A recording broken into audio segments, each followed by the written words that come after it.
noite, Aline. Olá, boa noite, Wander, boa noite, turma, tudo bom? Tudo bem. Boa noite. Obrigada pela disponibilidade de conversar um pouquinho, né? Não serei breve, vou tentar não tomar muito tempo de vocês, né? Você já chegou a falar alguma coisa, Wander? Pode ir falando. Só falei que era sobre o Empreenda, mas pode explicar para ele direitinho o que é, do que se trata. Maravilha. Bom, então eu vou subir a apresentação que eu tenho, porque a apresentação ela vai até me ajudando a me direcionar um pouco para contar primeiro o que é o Empreenda, né? Por que a gente faz um desafio como esse para vocês, né? E aí, se vocês tiverem qualquer dúvida, no meio da apresentação, pode ir interrompendo, tá? Enquanto eu subo a apresentação, eu primeiro queria saber de vocês que palavra vem à mente de vocês quando a gente fala de empreendedorismo. Eu não consigo ver o chat, tá? Se vocês forem escrever no chat, eu peço para poder ler para mim, por favor.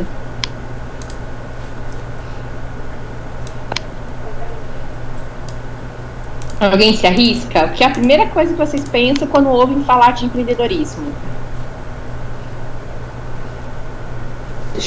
Uma pessoa que tenha o próprio negócio. Isso, foi a Joyce, né? Isso. Obrigada, Joyce. Quem tem um próprio negócio, que mais?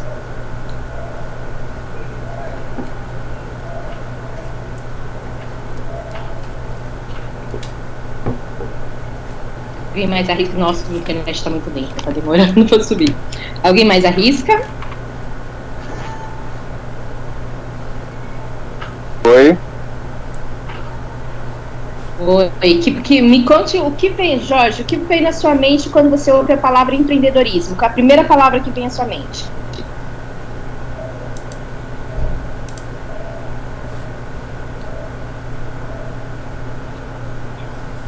Ninguém mais vai arriscar?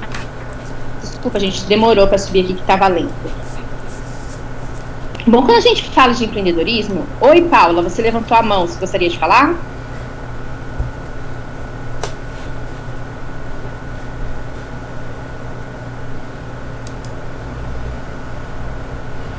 Paula, ou já estava levantado de repente? Não sei, eu vi agora.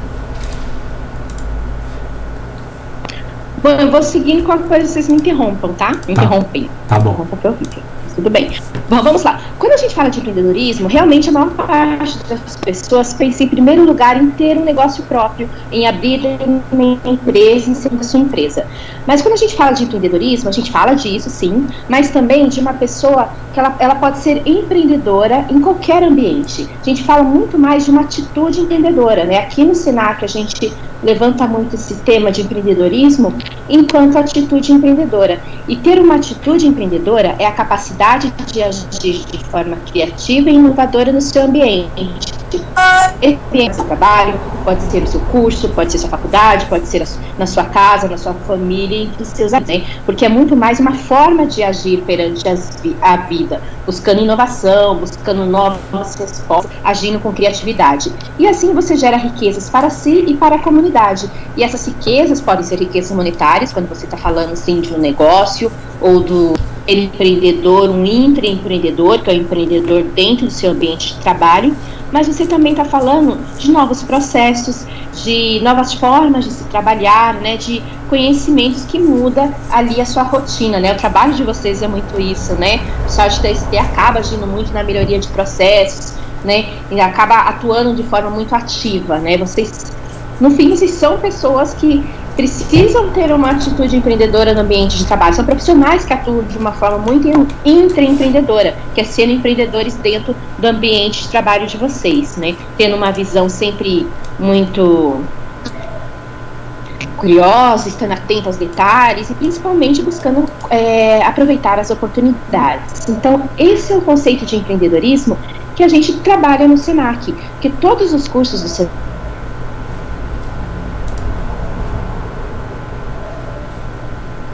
eles são... Eu vou desligar um pouco o meu vídeo, porque minha internet está oscilando, tá, gente? Eu cheguei a cair, não sei se apareceu para vocês. Todos os cursos no Senac, eles são direcionados por 5 marcas formativas.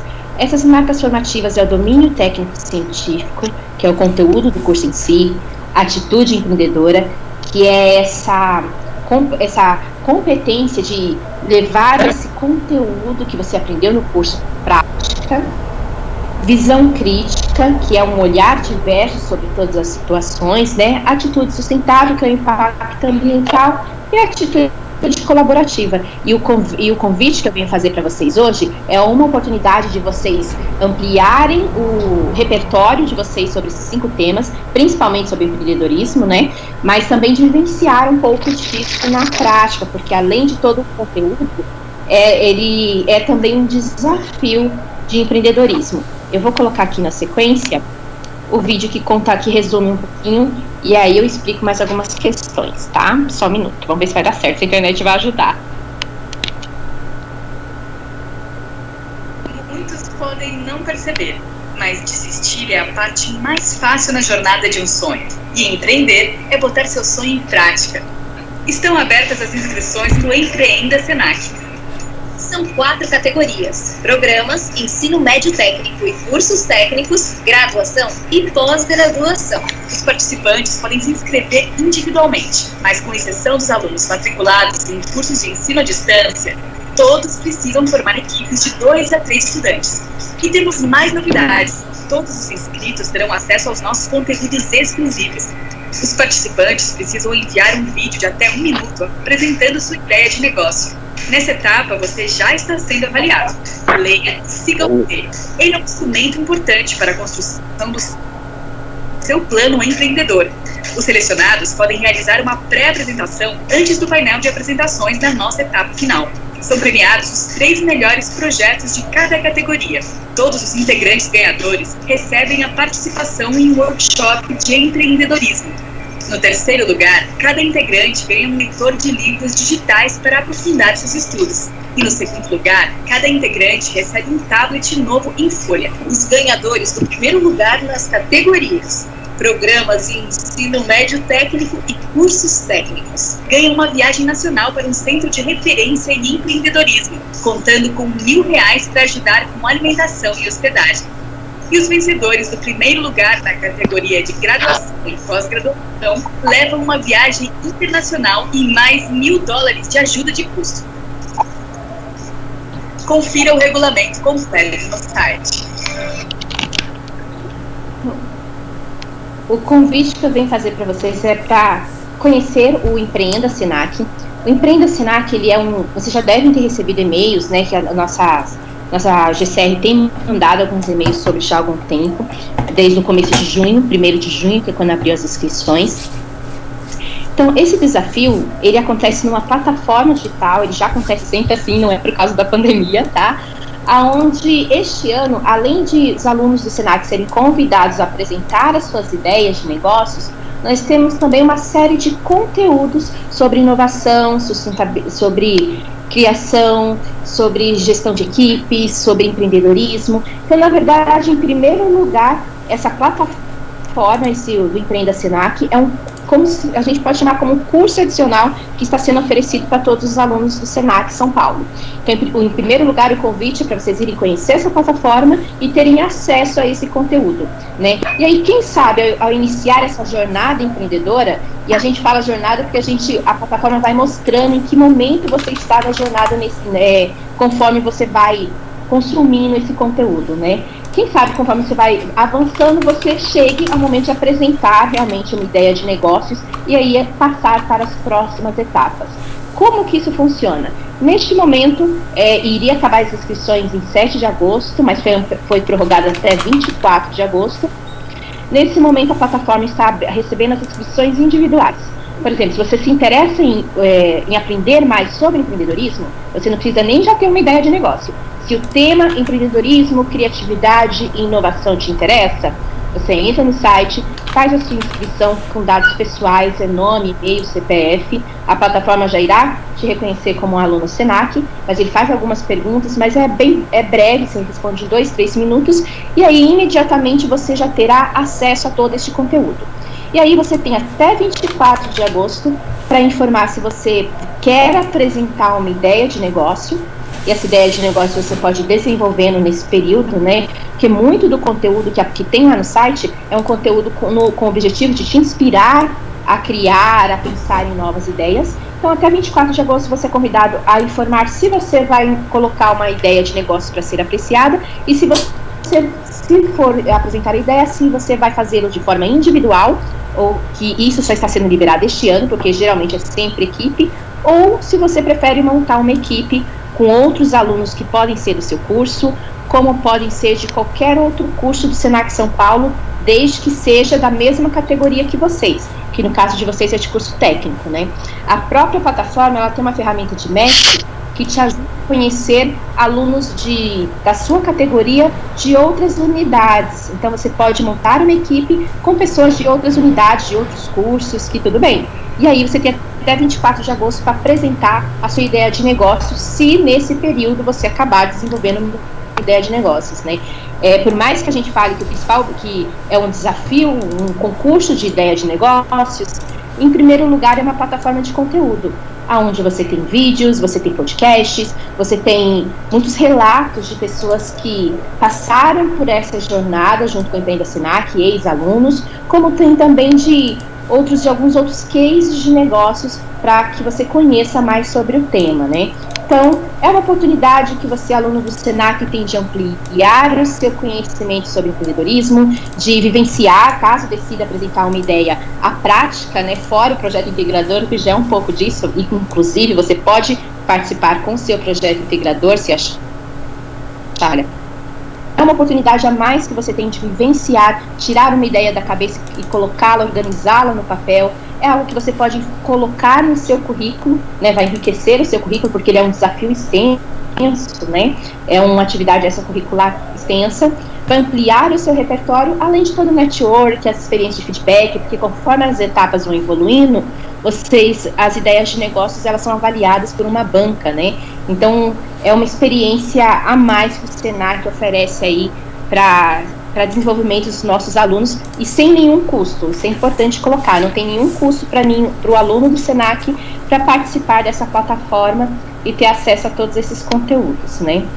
Como eu disse para você, a gente está nessa fase de inscrição no site de formação de equipes até 24 de agosto. Aqui é uma das telas desse site, né? Que já mostra aqui, a gente tem aqui o campo onde você vai contar um pouco sobre você, para que outros integrantes te conheçam, né? Alunos de outras unidades possam, quem sabe, te convidar também a participar da equipe. E nessa parte de cima nós temos o conteúdos de apoio, nós temos alguns insights que são de vídeos, né? Fora alguns testes também para auxiliá-lo nessa jornada empreendedora. E conforme as semanas vão passando, você vai recebendo novas dicas, liberado novas ferramentas, né? Porque funciona um game, né? Você anda um pouquinho, você ganha pontos a mais e é liberado novas experiências. O aprendizado do conteúdo, a experiência de vivenciar a construção de uma ideia de negócios e quem passar para a segunda etapa, um plano de negócios. Ainda a gente tem quem chegar na última etapa, que é a fase final.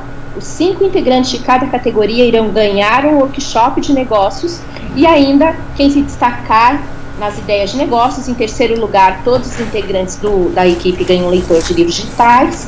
Em segundo lugar, um tablet. Em primeiro lugar, no caso do técnico, uma viagem dentro do Brasil para um centro de referência de acordo com a área que vocês apresentarem a ideia de negócio de vocês, né? Mas aí já está a terceira etapa, né?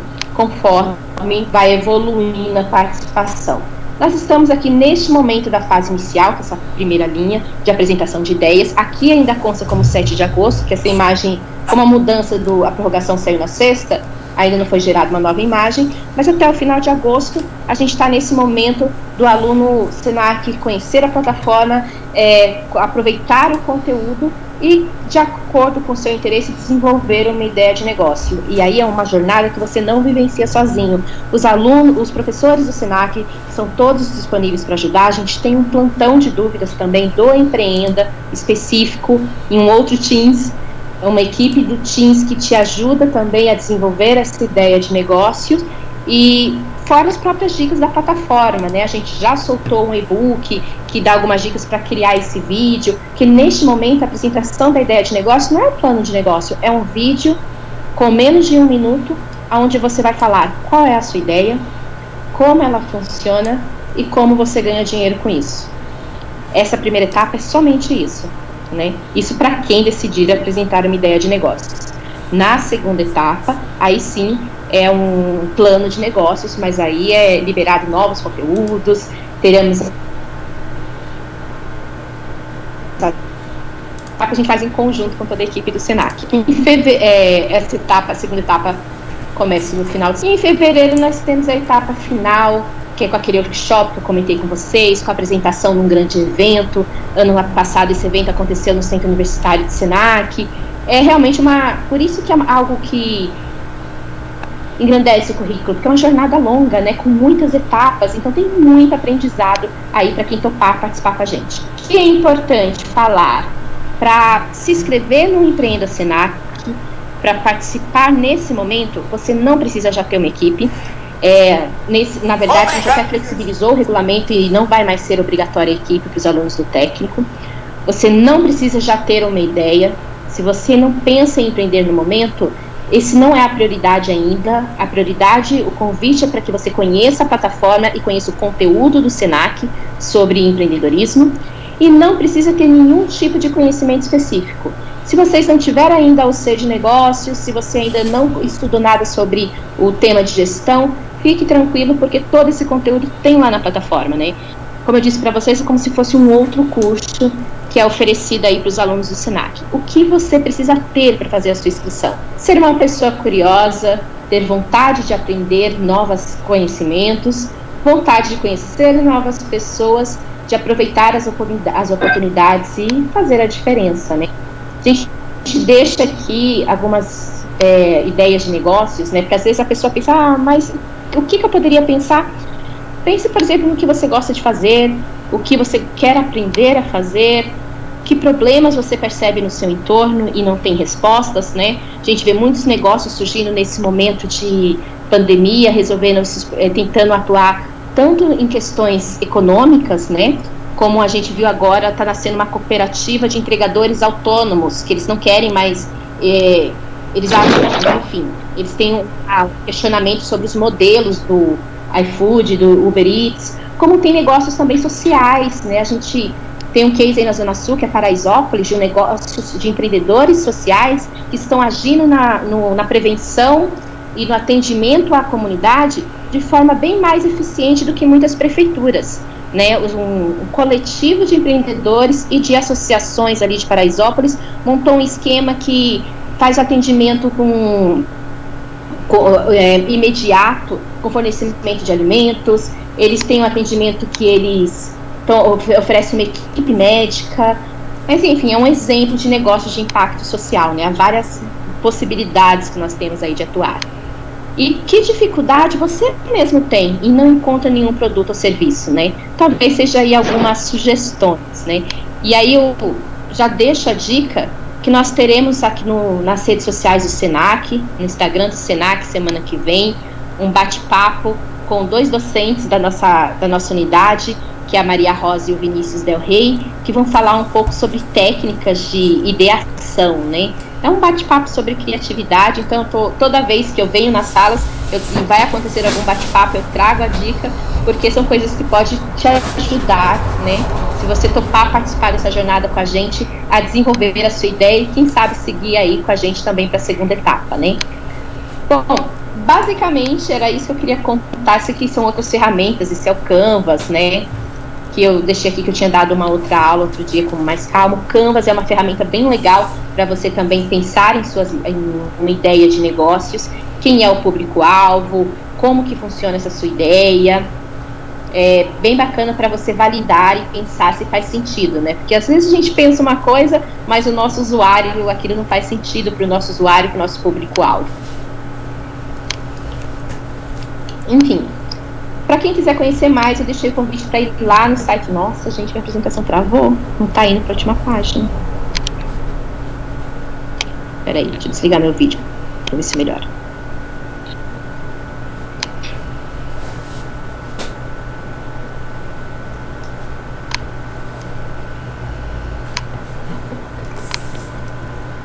Oi.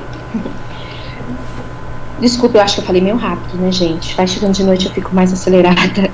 Mas meu objetivo era contar para vocês um pouco o que é o Empreenda Senac, tirar dúvidas, se alguém tiver alguma dúvida, quiser saber um pouco mais.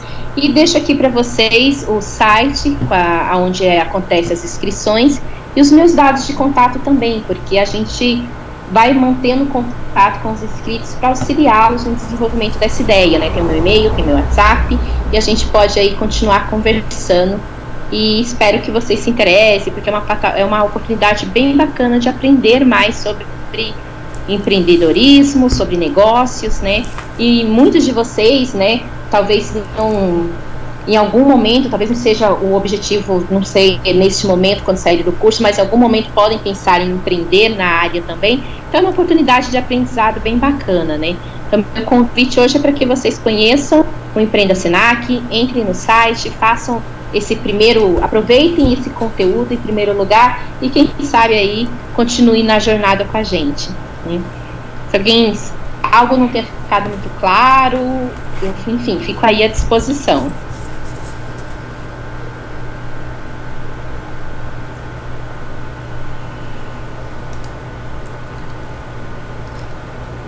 Bom, pode falar. Ô professor, desculpa, é o Sidney, boa noite. Boa noite. Eu cheguei atrasado, eu acompanhei um pouco dela falando agora. Primeiro eu queria saber, você é o que do Senac? Eu cheguei agora. Ai, mas eu acho que eu não me apresentei mesmo, Sidney, desculpa a todos, por sinal. Meu nome é Aline, eu sou docente também no Senac, eu sou docente na área de gestão, mas atualmente eu fico mais na aprendizagem e estou como interlocutora de empreendedorismo no Senac, no Senac Largo 13, né? Cada unidade tem uma pessoa que faz esse meio de campo entre o empreendedor Senac e as turmas, né, e os docentes. Mas no fim todo mundo tá junto, né? Tá ok, então, obrigado. Não, eu agradeço, gente. Olha, desculpa, gente, muito mais educada, né? Eu fui falando, e realmente não havia nem me apresentado direito. Uma outra dúvida minha, essa parte do empreendedorismo aí, da gente, isso aí se aplica-se aonde? É tipo algo livre da gente apresentar, trazer algo diferente nesse caso? Sim, em primeiro lugar, o convite é que vocês conheçam o conteúdo. É como se fosse um segundo curso, né? Mas é um conteúdo sobre empreendedorismo, e aí o convite é que você também desenvolva uma ideia de negócios, e essa ideia de negócio ela vai participar de um desafio entre outros alunos dos cursos técnicos de todo o Senac São Paulo. Essa ideia de negócio pode ser na área do curso de vocês, como pode ser em qualquer área também, viu, gente? Não precisa obrigatoriamente ser na área de vocês, tá? Isso que eu queria perguntar, se necessariamente seria na área de cada um mesmo. Tá ok, então. Obrigado. Imagina, Sidney, eu que agradeço.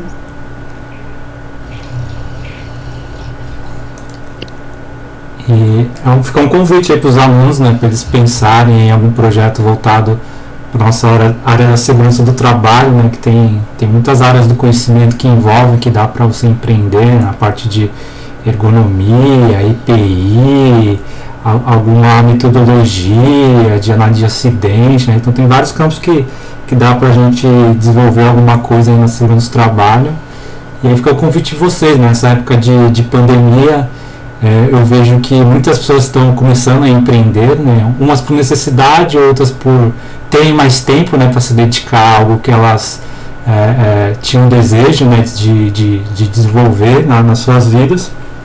E eu acho que é um caminho importante. Às vezes a sua ideia, você pensar, uma ideia é boa, minha ideia não tem nada a ver, acho que é difícil rolar, mas só de você participar do processo, né, e aprendendo um pouco o que é um brainstorming, como se monta uma empresa, né, quais as maneiras que a gente tem para as ferramentas que podem ajudar nesse processo, você vai desenvolver muitas mais competências que vai além de você ganhar ou não, né, você vai desenvolver como um profissional na área de segurança do trabalho e que é um caminho quando a gente se forma, né? A gente aprendeu a fazer dinheiro com aquilo que a gente aprendeu aqui no curso, né? Então acho que é uma boa oportunidade aí, conhecer um pouco mais, né?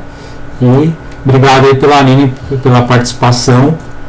e que é um projeto muito bacana que a gente tem no Senac, e os alunos estão convidados aí a participar. Imagina, eu que agradeço.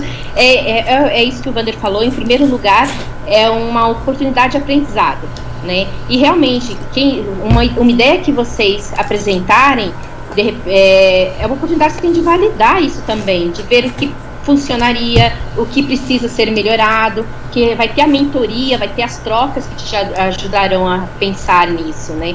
E a gente já sabe que o mercado de trabalho vem mudando, já vinha mudando nos últimos anos, então o empreendedorismo acabava sendo uma alternativa, não muito por escolha, às vezes por necessidade mesmo. As empresas, na verdade, elas também buscam muito esse colaborador que tem um perfil empreendedor, e independente dessas mudanças que já vinham acontecendo, a gente já imagina que agora viveremos um novo mundo, né?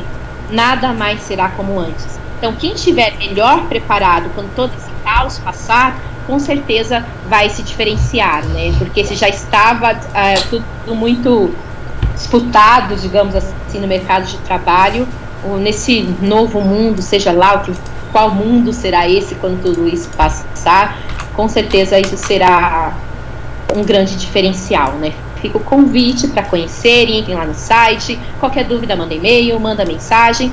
As inscrições é até 28 de agosto, mas quanto antes você entrar, mais tempo você vai ter de aproveitar o conteúdo. E no Teams que a gente tem paralelo, que conforme vai se inscrevendo eu vou chamando, a gente também tem dicas, tem feito as mentorias, os plantões de dúvidas, e eu vou compartilhando lá também todos os outros eventos da Rede Senac São Paulo que pode te ajudar nessa jornada de aprendizado.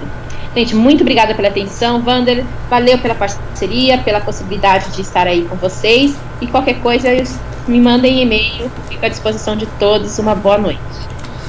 A gente que agradece, Aline, obrigado, boa noite. Boa noite. Boa noite, tchau, tchau. Tchau.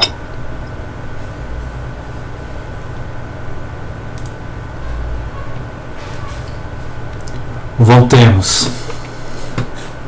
Não sei se eu estou preparado para empreendedorismo, professor.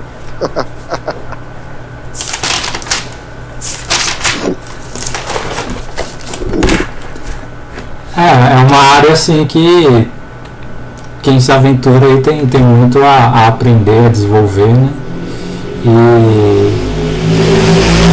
E às vezes, né, nesse processo do empreenda, né, você não precisa, né, falar, às vezes você quer empreender, você já pensava, vou ter que investir um dinheiro, vou ter que levantar uma grana, mas pelo menos nesse empreenda você acompanha como é o processo, né, de abrir uma empresa, de custos, de quanto você vai investir, como você vai ter o retorno do seu investimento, né.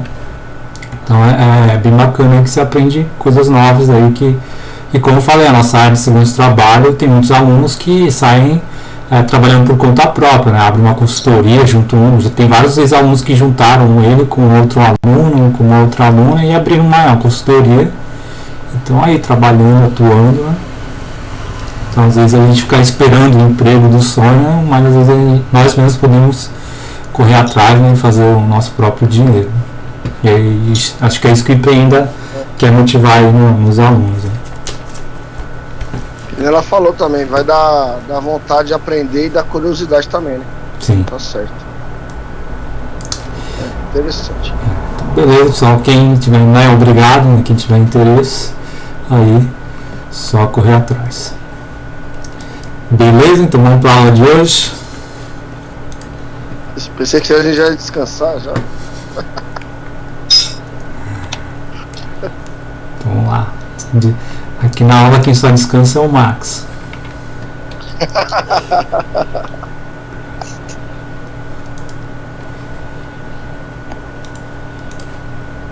Acabou.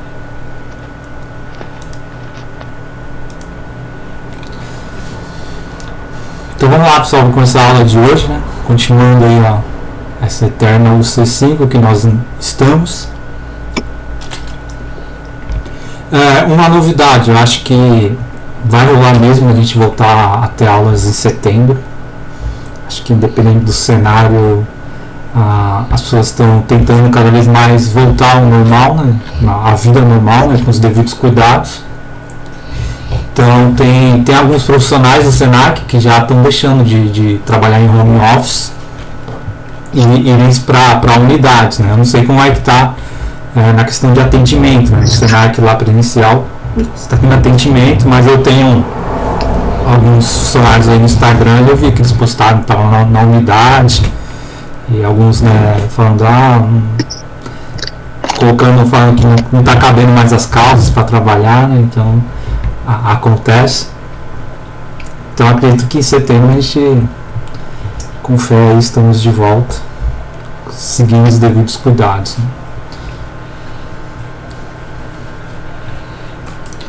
Então, vamos seguir para a aula de hoje. Continuamos falando sobre estatísticas, sobre os quadros da NR4.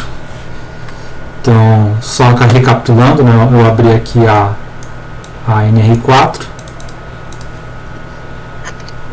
A gente está falando sobre os preenchimentos, né, desses quadros obrigatórios. Então, o mais difícil, né, a gente já aprendeu que é calcular a taxa de gravidade, horas homens trabalhadas, as taxas de frequência. E aí agora a gente está partindo aí para os demais quadros, né, que também complementam aí as outras informações, né. Nas últimas duas aulas a gente viu sobre as doenças ocupacionais, né, como preencher esse quadro aqui, né. Então, teve até uma questão do exercício proposto aí que vocês preencheram, né, o tipo de doença, tratando só de doenças ocupacionais, né, ou doenças profissionais. Aqui não entra a questão da doença do trabalho. E aqui a gente chega aí no quadro 5, né, o quadro que trata sobre insalubridade. Então a gente vai entender um pouco aí como fazer o preenchimento desse quadro. Então, para isso a gente vai recapitular um pouco aí sobre a questão da insalubridade, né. Então, recapitulando, né, para vocês, o que significa insalubridade? Insalubridade, aquele trabalhador que está exposto aos riscos. Na verdade, ele trabalha já sabendo que ele pode ficar doente diante da função dele, né? Então, praticamente, ele trabalha sabendo do risco que ele pode ocasionar na integridade física dele, né? Isso aí. Alguém mais tem uma definição?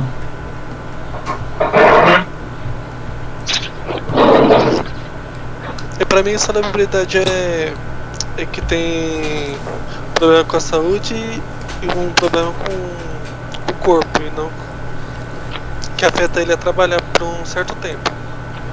Aí a insalubridade não ajuda, né? Praticamente é um benefício para só trabalhar naquele ambiente que é perigoso para ela. Isso aí, né? E todo ambiente é insalubre?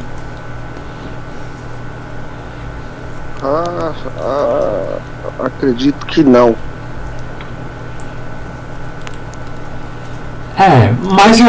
Mais ou menos, né? Se a gente olhar a fundo, né, cada ambiente de trabalho, sempre vai ter alguma coisinha ali que pode prejudicar a nossa saúde, né, se a gente não controlar, né, as variáveis. Mas a NR15, né, ela lista algumas atividades que ela considera, né, insalubre. E aí a definição, né, de insalubridade vem da palavra salubre, né? Então, quando você fala salubre, você está falando algo saudável, né, algo higiênico, algo sadio, né? Então, às vezes aqui no jornal, né, vai falar das praias, fala que tá, sei lá, na Praia do Tombo a água tá salubre, a água tá boa, a água tá limpa, tá saudável, né? Ou a água da Sabesp tá com um nível bom de salubridade, né? Então ela tá limpa, né? Tá saudável, não vai trazer problemas para a saúde. Já a insalubridade é o contrário dessa palavra, né? Algo que não é sadio, né? Algo que não faz bem para a saúde, algo não higiênico, né? Então, às vezes, né, você vai comer em algum lugar, um restaurante, uma pastelaria, você vê assim as condições de higiene, né? Você fala, pô, esse esse ambiente aqui tá meio insalubre, né? Tá sujo, né? Você fica com medo de comer ali porque acha que pode, né, ter uma intoxicação alimentar, passar mal. Então a palavra salubridade vem dessa questão, né? Algo limpo, higiênico, sadio. E a insalubridade é o contrário disso, é algo que vai te trazer um mal à sua saúde, né?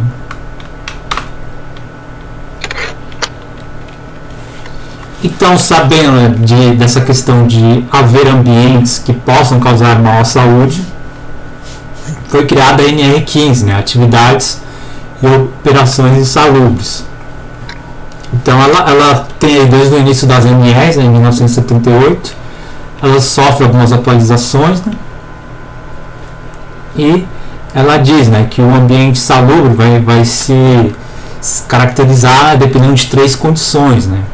A natureza, né, que se apresenta ali o agente, né, o risco, as condições, né, que ele está ali envolvendo as pessoas, né, e os métodos, né, no qual as pessoas lidam com eles, né.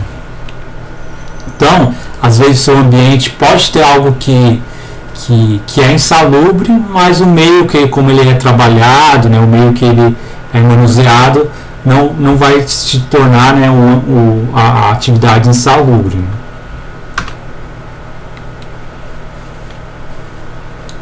E aí ele traz alguns anexos nessa NR15 sobre atividades e operações insalubres. Quando vocês tiveram aula com a Iris, não tiveram? Sim. Ela deu uma aula sobre insalubridade, né?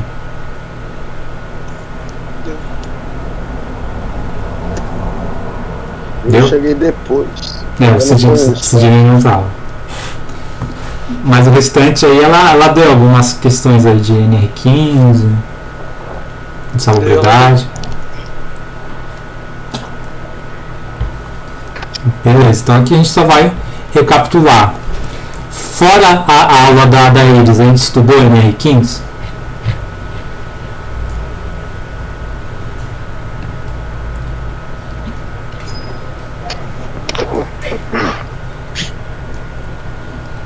Estudamos, fizemos algum cálculo em relação a NR15?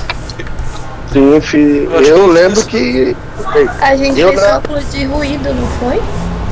Isso, né? Então a gente estudou bastante a NR15, só que com outro nome, né? Com o nome de higiene ocupacional.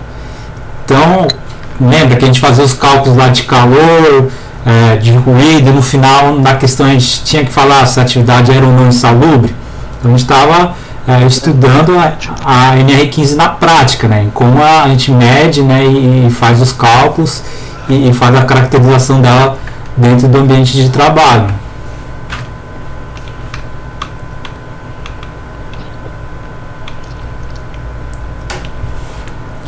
Então, lá na NR15, né, a gente fazia os cálculos e verificava se estava de acordo aí com algumas tabelas, né, com algumas condições de todos esses anexos aqui, né? Então a gente tem o anexo 1 sobre o ruído, né, o ruído contínuo, o anexo 2 sobre o ruído de impacto, o anexo 3 calor e por aí em diante, né, até chegar a um anexo 14 aí dos agentes biológicos, que é o que a gente está estudando, né?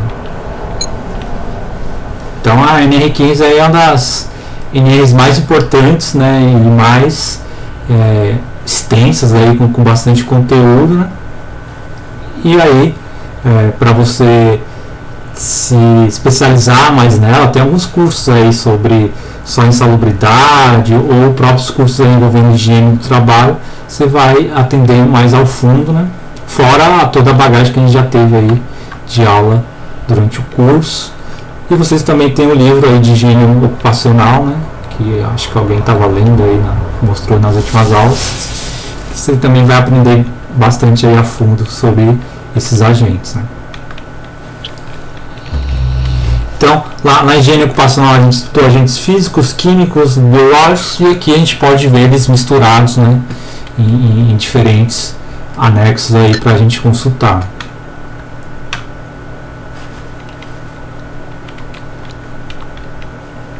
E aí, recapitulando, né, a insalubridade ela, após você caracterizar a insalubridade no ambiente de trabalho, você vai ter um adicional de salubridade de 40%, 20% e 10%, né? Grau mínimo, grau médio e grau máximo, né? Sobre o salário mínimo, né? Então, qual é a diferença aqui desse adicional por adicional de periculosidade?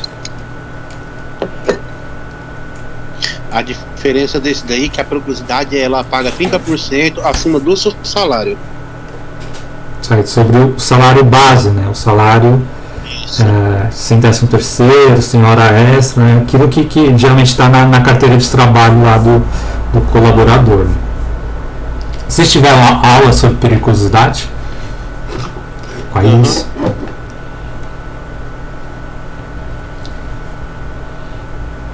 Beleza, então a diferença, né, do periculosidade é sobre o salário, 30% sobre o salário base, e aqui é sobre o salário mínimo, né?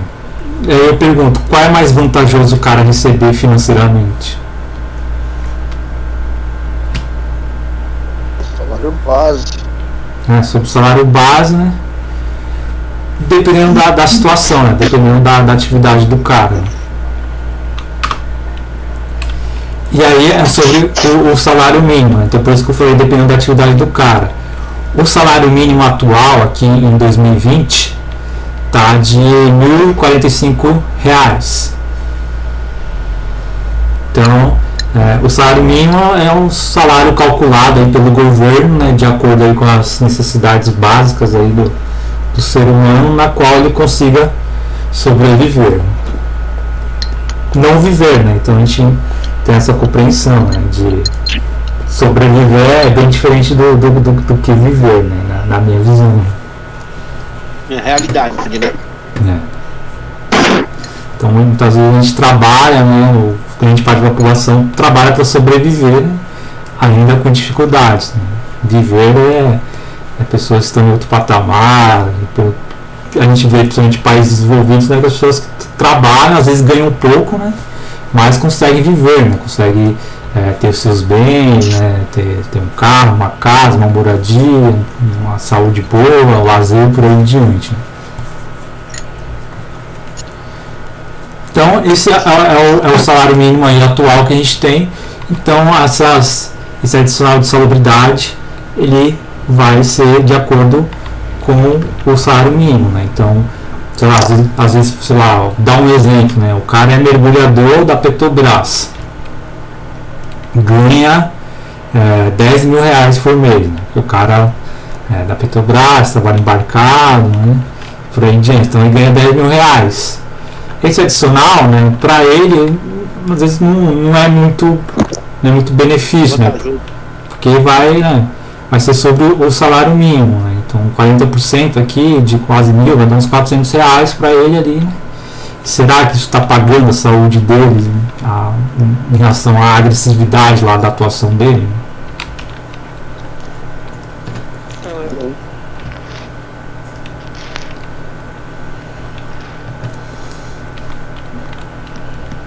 Então, e aí também tem essa questão, né, de que às vezes o RH, as empresas têm que verificar isso, que todo ano, né, o nosso salário mínimo ele tem um reajuste, né, às vezes anual, bianual, mas ele tem um reajuste, né, então o cálculo que você fazia antes, né, num ano não pode seguir por 3 anos seguidos, 4 anos seguidos, porque toda hora você tem que reajustar aí principalmente o pessoal do RH aí, a sua folha de pagamento com essa insalubridade.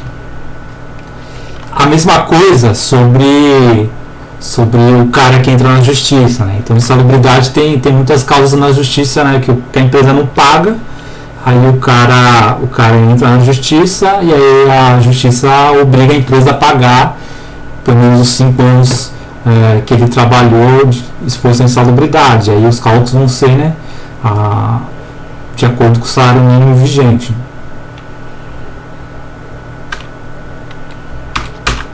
Então, aqui a explicação, né, o salário mínimo é o menor pagamento monetário definido por lei, né, que um trabalhador deve receber por seus serviços. O valor é definido por uma lei nacional e vale para todo o país, né. Ele é avaliado anualmente, tendo como base, né, o atual custo de vida da população. Então, se você é contratado, né, com carteira assinada, você pode receber menos que o salário mínimo? Não. Não, por lei, você não é obrigado, né? Por lei, a empresa é obrigada a te pagar, né, os R$1.045, né? Então isso é bom, por um lado, né, que todo mundo tem uma renda aí que dá para sobreviver, né? Por outro lado, que a gente sabe, né, que a maioria das empresas às vezes está precisando de uma pessoa, mas não consegue pagar isso, né? Às vezes consegue pagar 800 ou menos, e aí também não consegue contratar.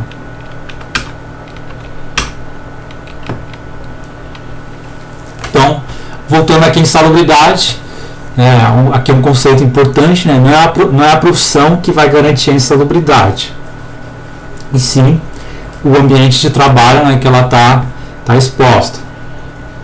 Então, não importa se o cara, sei lá, é soldador, se ele é médico, se ele se trabalha aí com radiação, não importa a profissão que ele está atuando, e sim o local que ele está trabalhando, né? Então, às vezes, principalmente escritório de advocacia, né? Às vezes, não sei como, né? Mas eles conseguem lá saber onde você trabalhava depois que você é demitido, ele te liga. Aí, às vezes, nem quer saber o local que você trabalhava, mas ele vê lá soldador, vê mecânico, vê várias funções, e ele fala, pô, esse cara aí, vamos tentar ganhar um adicional de salubridade para ele, vamos oferecer para ele uma assessoria jurídica, né? Então, às vezes as pessoas entendem por isso, né, que é a profissão, mas não, é um ambiente de trabalho, assim como a gente estudou em higiene, né? Às vezes a gente consegue trabalhar num ambiente salubre sem que o cara tenha danos à sua saúde, né, com as medidas coletivas, EPCs, EPIs e por aí em diante, né? Então, essa tabelinha aqui, ela vai dar os graus de insalubridade. Então, essa tabela está no NR15, e aí ela vai falar quanto o cara deve ganhar de acordo aí com o tipo de agente que ele está exposto, né? Tá vendo que aqui não fala a profissão, fala o agente que ele está exposto.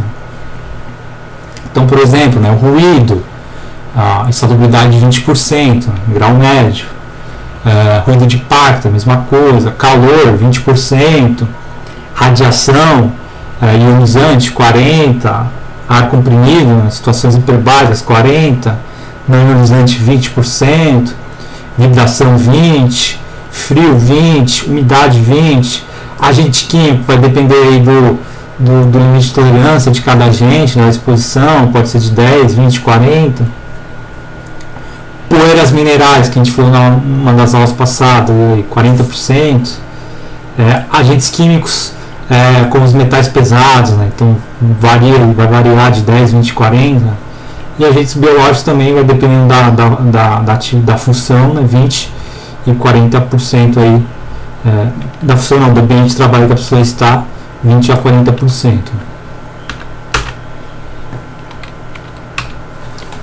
Então, só recapitulando, né, a insalubridade para o ruído, a gente tem aí o ruído contínuo intermitente. Quem lembra a definição do ruído contínuo? O ruído contínuo, que eu me lembro, ele é inferior a 1 segundo, né? No impacto, né? O intermitente é superior a 1 segundo. Mais ou menos. O ruído contínuo é aquele que não tem pausa. Isso, né? Que o intervalo dele é menor que 1 segundo, né? Então, os picos de energias, né? O intervalo entre um e outro é menor que 1 segundo, né? Então, nosso ouvido, né, acaba escutando ele de uma forma sem pausas, né? Contínua, simultânea, como uma serra, um barulho de um motor, um barulho de um carro, uma máquina em operação. Então, todos esses aí vão te fornecer um ruído contínuo, né, que ele fica presente, às vezes, né, em toda a sua jornada de trabalho. E aí a gente tem os limites de tolerância, né? Então, tem a tabela lá da NR15, que vai ser de acordo, né, de acordo com a intensidade do ruído, menos tempo você pode ficar exposto. De regra geral, né, a gente considera aí que a jornada de trabalho é de 8 horas, o ruído não pode passar de 85 decibéis, né, em média no dia. Né. E aí a gente sempre vai dividindo por 2, né, quanto a gente aumenta de 5 em 5 o nível de ruído, a gente divide o tempo pela metade. Né. Então, para 85 decibéis o cara pode ficar 8 horas, já 90, né, acrescentou 5 decibéis aqui, pode ficar a metade, 4 horas. 95 decibéis, 2 horas. 100 decibéis, 1 hora. Né? E por aí diante. Né? Então isso tudo aqui vai caracterizar a insalubridade. Um exemplo, né, se eu tenho uma atividade que o ruído passa dos 85 decibéis, tá? 90 decibéis. O que eu posso fazer para não pagar insalubridade pro cara? Utilizar EPI, né? Isso aí, fornecer o EPI, porque de acordo aí com o produtor auricular ele vai diminuir, né, essa incidência, né? Ele vai atenuar em média 14 decibéis. Então se a exposição está 90, eu dou um EPI pro cara, essa exposição cai para 80 ou menos, e aí o cara tá nesse limite aqui. Claro, se for comprovado que o EPI, que o trabalhador foi treinado, é utilizado de forma correta, né, e por aí em diante. E aí também fala, né, que não é permitida a exposição a nível de ruído acima de 115 decibéis para indivíduos que não estejam adequadamente protegidos. Então, em nenhum caso a pessoa pode ficar exposta aí a 115 decibéis. É o valor teto que a gente tem aí para o ruído contínuo. E aí, o contrário do ruído contínuo, a gente tem o ruído de impacto, que é aquele que tem picos de energia acústico, né, com duração inferior a 1 segundo e intervalos superiores a 1 segundo. Né. Então, o intervalo entre um impacto e o outro, né, é superior a 1 segundo, né, e a duração dele também é inferior a 1 segundo. Então, é um exemplo de uma marreta batendo, um martelo, um batistaca, né? E aí o limite de tolerância para ele, né, de 130 decibéis, né, na leitura linear. E aí também a gente tem a insalubridade caracterizada pelo calor. Como a gente avalia a insalubridade com calor, recapitulando aí? Alguém lembra aí? As aulas de higiene. Qual a pergunta, professor? Repete aí, por favor. Como é que a gente avalia se o ambiente é insalubre ou não? Aí tem que utilizar, se não me engano, é um aparelho que faz a medição, né, da temperatura onde o funcionário está exposto ao calor. Quem mais? Utilizar essa fórmula aí também, né? Ou não? Não.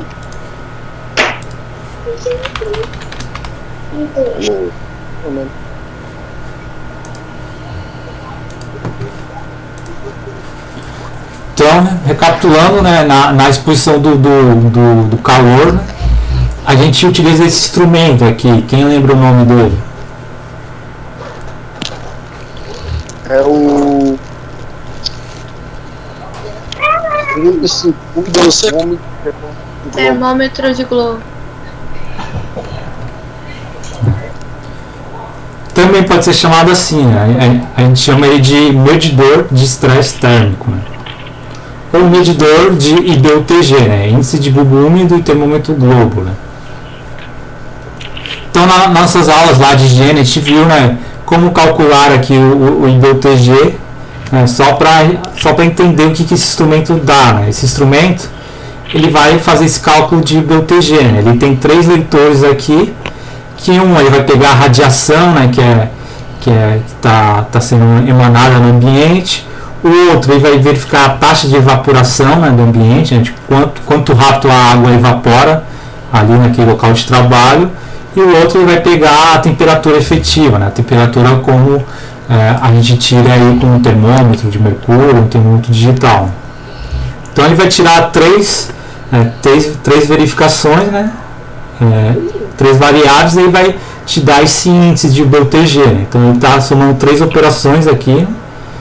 E aí a gente vai ter que comparar também com o trabalho qual é o ritmo de trabalho do colaborador, né? Se é um trabalho leve, se é um trabalho em repouso, se é um trabalho pesado. E aí, a partir disso, a gente verifica, né, se está abaixo ou acima, né, do limite de tolerância. Ô, professor, eu falei, utiliza essa fórmula aí, mas na prática não utiliza, né? É um aparelho mesmo, né? Na prática, o aparelho já dá o valor do IPUTG, mas aí a gente vai precisar saber linkar as tabelas, né? Verificar qual a margem de trabalho que a pessoa pode exercer ali com essa temperatura. Aí é onde entra aquela parte do metabolismo? Isso, que a gente vai ver a taxa metabólica, o cara fica em pé, tem a questão de... Tem alguns locais que a pessoa fica em repouso, né? Então tem uma sala climatizada para o cara descansar, depois se expor novamente ao calor. Mas aí a gente só está recapitulando, tudo isso aqui tem um livro de higiene de vocês. Depois a gente tem as radiações ionizantes, né? Quais são as radiações ionizantes?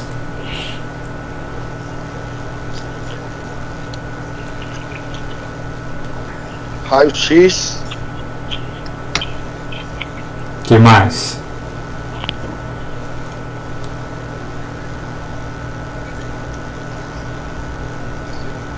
O sol, né? Sol.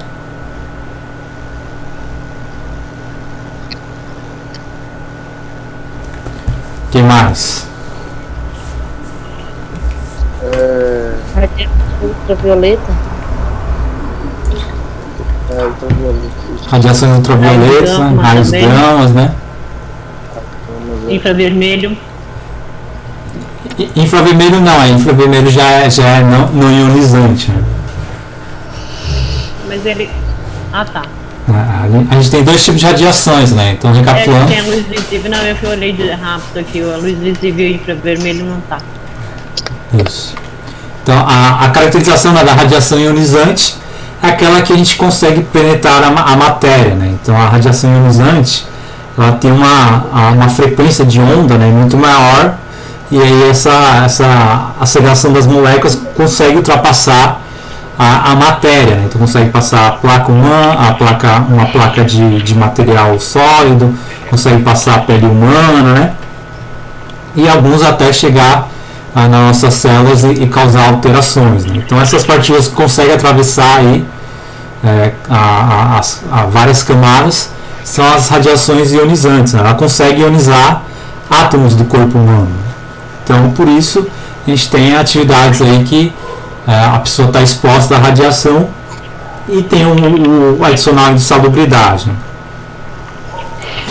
Na visão de vocês, um trabalhador de raio-x, ele deve receber insalubridade, mesmo com EPI? Sim. Por quê? Porque, na verdade, isso aí é pelo tempo que ele vai trabalhando, né? Vai fazendo acumulativo, né? A carga de horário, mesmo ele trabalhando 4 horas diárias, vai ser acumulativo, né? Também, né? A gente sabe, né, que a radiação ela é um agente físico, né? Então ele é invisível e a gente não consegue muitas vezes saber onde ele está, né? Então às vezes não tem nada que garanta, né, que o cara fez a chapa de raio-x. Que o raio-x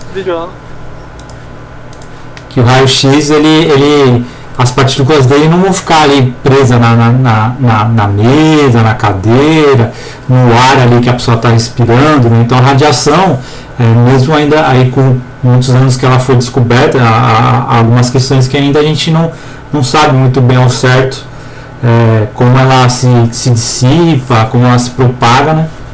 Então eu acredito aí que o cara mesmo com EPI ele vai estar exposto aí à radiação, ainda mais o cara é um operador de raio-x, faz isso o dia inteiro, né, por muitos anos.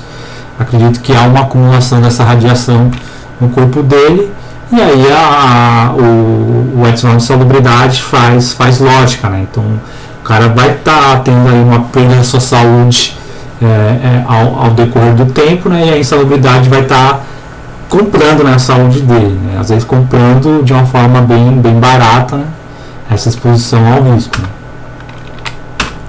Ô Wander, sim, esse agente é o mais difícil no caso de ser controlado, né, por ser invisível, porque o ruído, o calor, o frio, a gente consegue fazer aquela como que fala? Aquela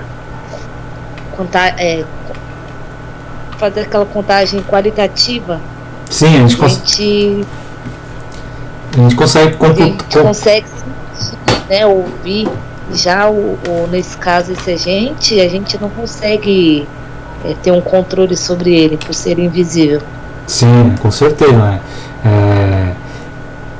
Por exemplo, se tiver uma fonte de radiação aberta no ambiente e você chega lá desavisado, você não tem como saber se ali tem incidência de radiação ou não, porque não vai estar fazendo barulho, não vai estar fazendo cheiro, não vai estar causando às vezes um incômodo, né, momentâneo. Então só vai saber daqui a 30 anos quando você tiver um câncer, né? Então é bem isso mesmo, Paulo. É um dos mais difíceis aí a gente controlar, fazer a sua gestão, né? E quando acontecem algumas coisas ruins, né, são bem catastróficas, né? Então, como aconteceu lá em Goiânia, né, do Césio, né, em Chernobyl. Usina nuclear, né, professor? Usina nuclear. Então é um agente aí que é bem perigoso.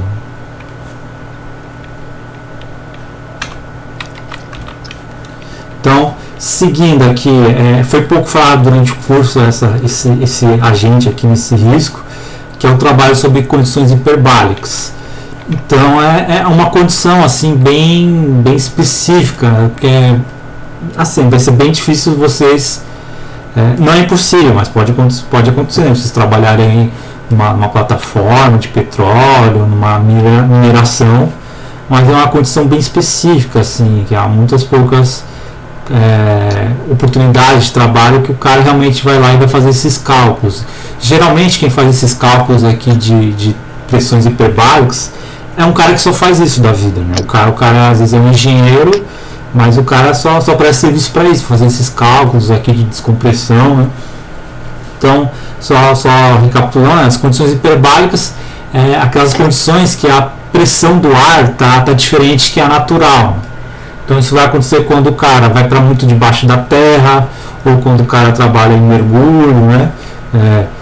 Quando tem algumas construções civil que vai fazer uma perfuração muito profunda, a pressão, né, do ar começa a ficar mais comprimida, né? Então o cara vai estar exposto a essas condições hiperbálicas. E aí qual é o risco que essa condição pode acontecer para o ser humano? Explodiu o cara. O que mais? Pode sofrer também um mal súbito, né? No caso, no tubulão. Isso aí, né? Desmaio, algo do tipo assim, né? Um desmaio, um mal-estar, né? O cara, né, quando ele é um mergulhador, ele vai por exemplo, para, sei lá, 50 metros abaixo da água, né, 100 metros, né? Então, o cara, se ele sobe muito rápido de novo para a superfície, né, o corpo dele, ele né, como você está indo mais profundo, teus olhos começam a ser comprimidos, né? Então, teu pulmão, teu coração, todas as partes do teu corpo começam a ficarem mais comprimidas, porque tem mais pressão da gravidade sobre o seu corpo, né? E aí, se você, né, faz esse movimento muito rápido, muito brusco, para voltar para a superfície, às vezes pode acontecer até teu pulmão explodir, teu olho. Muitos casos, né, de pessoas que morrem dessa forma, né? Às vezes o cara vai para uma profundidade muito baixa, né? E aí quer subir rápido demais e acaba vindo a óbito, né? Passa mal, né? Então, para isso tem procedimento de descompressão, né? Então, nessas plataformas de petróleo, O cara vai subindo 50, 100 metros e depois tem que esperar, às vezes tem que ficar um dia numa cabine de descompressão para voltar a pressão, o corpo dele acostumar à pressão do ambiente externo. Então é a mesma coisa do relógio, né? Então tem uns relógios que está escrito, né? Quanto de aguenta de profundidade, né? Às vezes 2 metros, 10 metros, né? Tem esses Aqualand, né? Que é famoso por causa disso, que eles aguentam bastante profundidade, porque o relógio tem que ter um bom mecanismo para aguentar essa pressão a mais que ele vai estar sofrendo, né? Então os relógios normais ele vai acabar sendo perfurado, entrando água, ou o mecanismo dele para de funcionar por causa da gravidade. Então tem essas condições. E aí, né, sabendo desses riscos todos, é óbvio, né, que o cara tem que receber um adicional aí de salubridade por sua saúde, né. O cara que é mergulhador, ele tem aposentadoria especial, se não me engano, de 15 anos, né. Então, de 15 anos de trabalho, o cara já consegue se aposentar, porque a saúde dele, a aposentadoria especial vai de acordo com isso também, né. Não significa que você vai se aposentar e vai ter o resto da vida para curtir. Significa que você vai se aposentar e vai morrer bem mais rápido, por causa dos agentes que você ficou exposto. Então tem gente aí que quer ser mergulhador porque fala isso, mas o cara não entende que isso é porque a chance de morrer mais cedo aumenta muito mais de acordo com a atividade que ele exercita.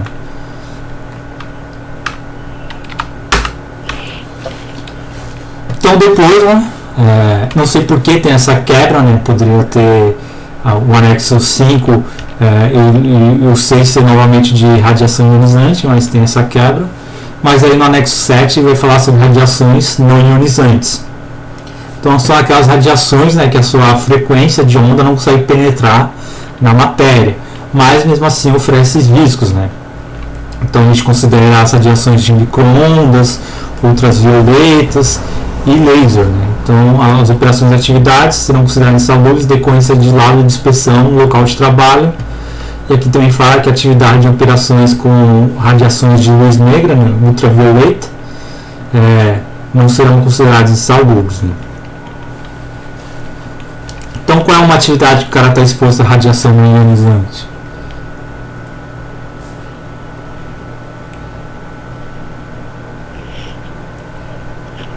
O pessoal que trabalha na construção civil, trabalha a céu aberto.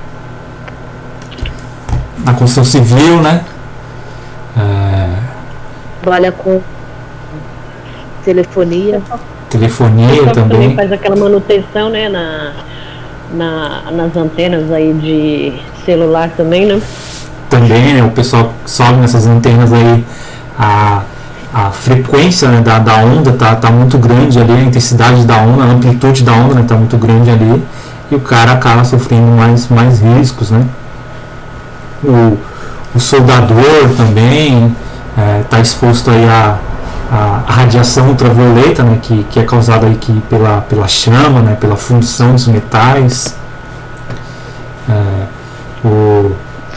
Eu sempre me lembro das aulas do Sidney, que você chegava todo bronzeado na sala, né? Só do pescoço pra cima. Pescoço pra cima. Porque você tava. Pescoço pra baixo parece uma lagartixa albina. Isso porque você ficava no sol o dia inteiro, né? Fico no sol o dia inteiro. Começou das 8 da manhã até as 5 horas, direto no sol, segunda a sexta. Então você está exposto bastante à radiação à infravermelha do sol, né? A obra oferece aqueles protetor lá, mas não sei se ajuda muito não, porque parece que eu vim da praia todo dia. Eles ajudam, né? Mas... O Sidney, o protetor? Aqui, ó, dá pra olhar? Deixa eu colocar aqui. Ó. Daqui pra baixo branco, daqui pra cima. Mas você utiliza na hora aí pros colegas de trabalho? A gente utiliza os protetores, senão não aguenta não, é muito sol. O protetor solar ele é bem efetivo, né? mas ele tem sua validade, né? Com suor, né? Com o tempo ele vai perdendo sua capacidade de proteção, né? O certo é renovar ele de 1 hora, 2 horas, de acordo aí com o calor que tá, né? Às vezes tem dia que você transpira mais, ele vai saindo, né? É verdade. E às vezes, né, quando eu vou pedalar, eu passo muito protetor, né? Porque eu vou ficar muito tempo exposto, né? Só que às vezes ele mancha a roupa toda, né? Porque ele vai sendo diluído no suor. Eu imagino pro pessoal da construção civil deve ser um problema aí com vestimenta, com roupa, porque ele mancha mesmo, assim, ficar impregnado no tecido. Mas é o que a gente tem de proteção, né? Fora os tecidos, né? Hoje a gente tem vários, tem até loja que só vende tecido aí com proteção da radiação ultravioleta que ajuda bastante, né? Eu só não entendo a minha empresa porque deram um uniforme novo pra gente, o uniforme é preto. Sol quente, uniforme preto ainda, calça e camiseta preta, de manga comprida. Ixi. A gente viu já na aula de radiações mesmo, né, que o preto é a cor, né, que absorve, né, todas as ondas, né. Então o certo seria uma vestimenta mais clara. E aí depois a gente tem também a vibração, que a gente falou pouco, né, também, que ela vai caracterizar a insalubridade de acordo aí com o nível de aceleração que o cara sofre no seu corpo, né? E aí a gente tem dois tipos, né? Tem a vibração de mãos, né? Mãos e braços, e tem a vibração de corpo inteiro, né? A de mãos e braços é para aquelas atividades que o cara, né, executa uma vibração mais intensa com os membros superiores, né? Então o cara que trabalha com uma lixadeira, com uma martelete, com uma serra circular, né? E já a vibração de corpo inteiro é aquela mais envolvendo o transporte, né? Então o cara que dirige uma empilhadeira, um trator, um ônibus, né? Ele está sentado ali em cima da fonte de radiação, de vibração, e aí a vibração consequentemente vai passar para o corpo inteiro. E aí para fazer a medição a gente tem alguns instrumentos aí que são bem caros. Então para mãos e braços o cara tem um medidor de aceleração, parece um anelzinho que ele segura enquanto faz a sua atividade, aquilo lá vai ficar medindo a vibração, né? E o do corpo inteiro tem essa se fosse parece um celular. Se fosse uma espuma aqui, é essa forma aqui circular, né, emborrachada, que o cara vai ficar sentado em cima dele o dia inteiro, né, e ele também vai ficar medindo, né, a aceleração do corpo de acordo com a sua jornada de trabalho. Dentro da higiene ocupacional, essa avaliação aqui é a mais cara, né, porque o aparelho é muito caro, né, só o aparelho aqui de medição do corpo inteiro ele custa R$40 mil. Nossa. Então não é toda empresa, toda consultoria que compra ele, né, e tem ele disponível, né? Então às vezes a avaliação de vibração às vezes fica até inviável porque ela é muito cara, né? Então a empresa nem avalia, às vezes dá insalubridade já direto, ninguém faz avaliação porque vai ficar muito caro aí para fazer esse serviço, né?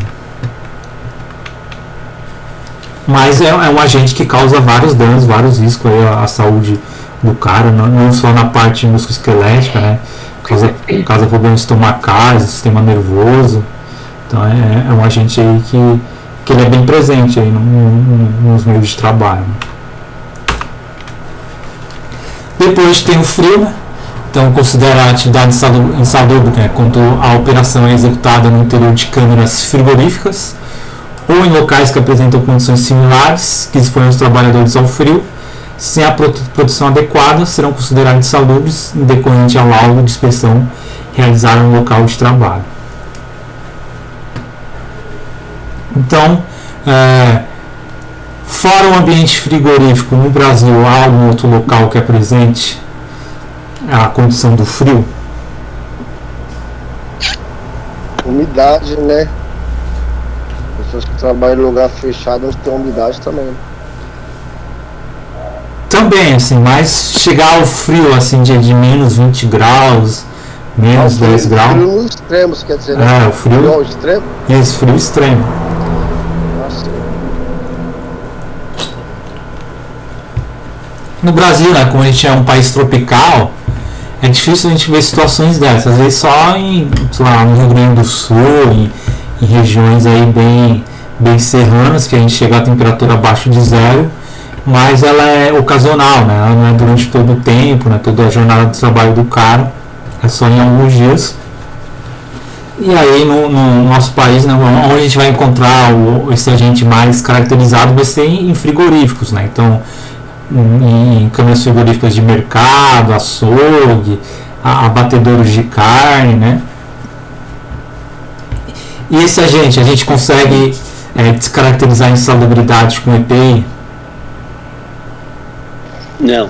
Sim. Sim, não?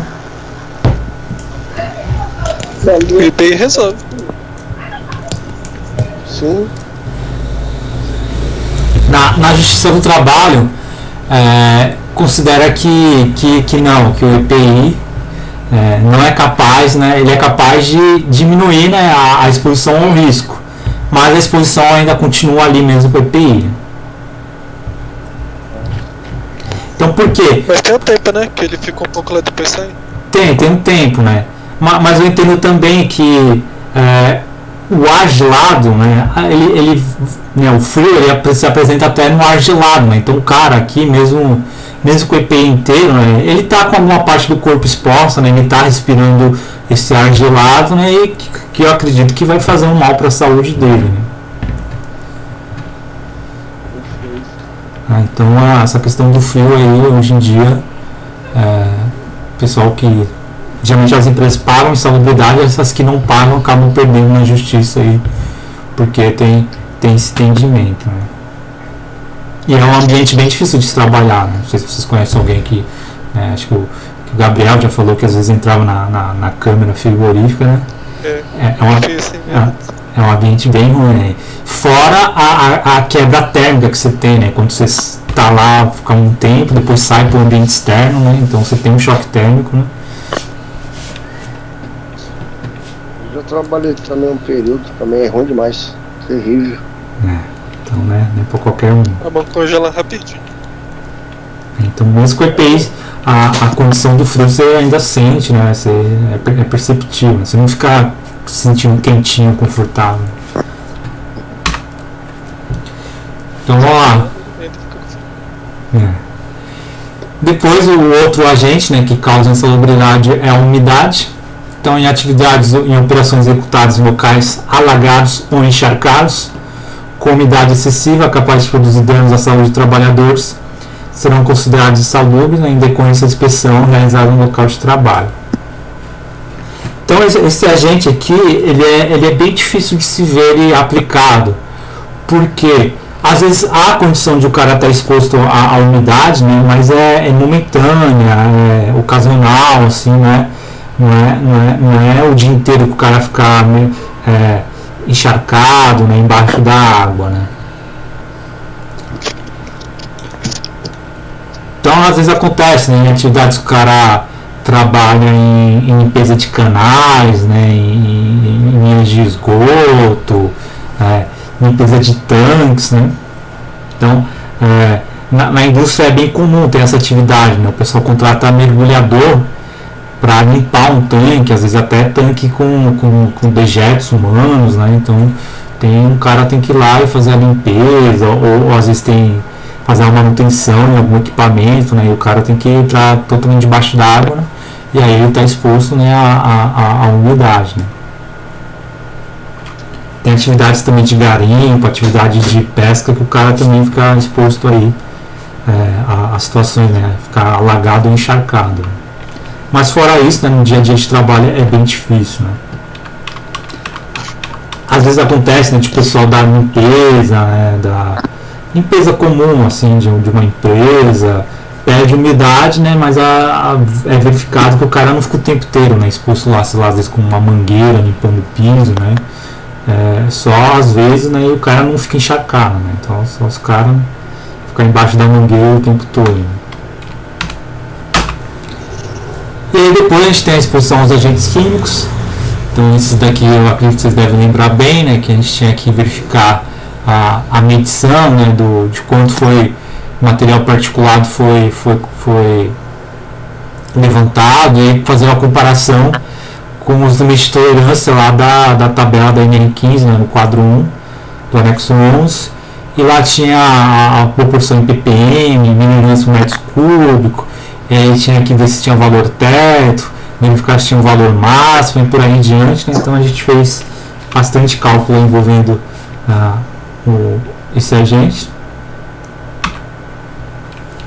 Tem a exposição de agentes químicos, mas também em forma de poeiras, né? Isso daqui a gente viu bem pouco, né? Então tem a exposição, né, por poeira, né? Principalmente de sílica, que eu expliquei, né? Que é aquela que é apresentada pela corte, né, de concreto, piso, demolição, tijolo, né? Então é bem comum na construção civil, marmoraria. E tem exposição a outros agentes aí também, como poeira mineral, como o manganês, cádmio e seus compostos, né? Então são operações aí que, dependendo da situação do ambiente, vai gerar insalubridade. Tem um outro anexo que vai tratar aí sobre agentes químicos, no anexo 13, mas é os agentes que envolvem metais pesados, né? Então, são atividades e operações, né, que são agentes químicos considerados insalubres em decorrência da inspeção no local de trabalho, excluindo, né, os agentes que a gente viu anteriormente. Então, esses agentes aqui, eles têm a característica, né, de, independente da concentração, eles vão causar um mal à sua saúde. E muitos desses males envolvem o câncer, né? Então, muitas dessas substâncias são comprovadamente cancerígenas, né? Por exemplo, o chumbo, arsênico, benzeno. São substâncias que você sabe que, dependendo da concentração, aquilo lá vai ser cumulativo no seu corpo, né? O seu corpo vai absorver. Muitas vezes não vai diluir no seu organismo, na sua urina, nos seus dejetos, fica ali preso no seu corpo, vai acumulando, né, e vai te causando várias doenças, né. E aí muitos desses metais, né, são usados principalmente em garimpo, né, para limpar o ouro, para tirar a sujeira dos metais do mineral que ele está retirando, ali garimpando, né. E geralmente, né, essas situações aí de garimpo, o pessoal não usa luva, não usa EPI, não usa nada, cai no córrego, né, então come o peixe contaminado, bebe água contaminada, né, então vira um ciclo aí de contaminação muito grande e ele causa várias doenças. Então o mercúrio é um exemplo, né, por que não existe mais termômetro de mercúrio?